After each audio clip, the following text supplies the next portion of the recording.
കഴിഞ്ഞു, പരിപാടി കഴിഞ്ഞു.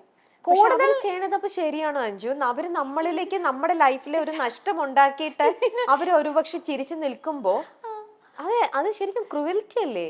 പക്ഷെ അതിനകത്ത് ശരിയും തെറ്റും ഒക്കെ എന്തിനാ അന്വേഷിക്കാൻ നിൽക്കുന്നത്? ഇത് ജസ്റ്റ് ആ ഒരു ഇതിനകത്ത് ശരിയും തെറ്റും ഒന്നും നോക്കേണ്ട ആവശ്യമൊന്നും ഇല്ലെന്നേ, എനിക്കങ്ങനെ തോന്നുന്നില്ല.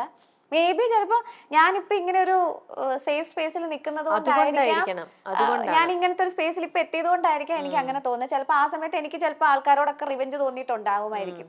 പക്ഷെ ഇപ്പൊ അങ്ങനെയൊന്നും തോന്നാറില്ല.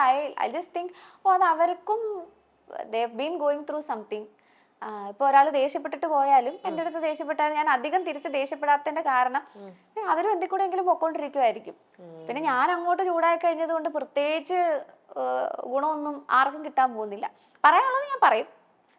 നമുക്ക് മാന്യമായിട്ടും ഭയങ്കരമായിട്ട് റേസ് ആവാതെയും നമുക്ക് പ്രോപ്പറായിട്ട് നമുക്ക് പറയേണ്ട കാര്യം നമുക്ക് കമ്മ്യൂണിക്കേറ്റ് ചെയ്യാമല്ലോ.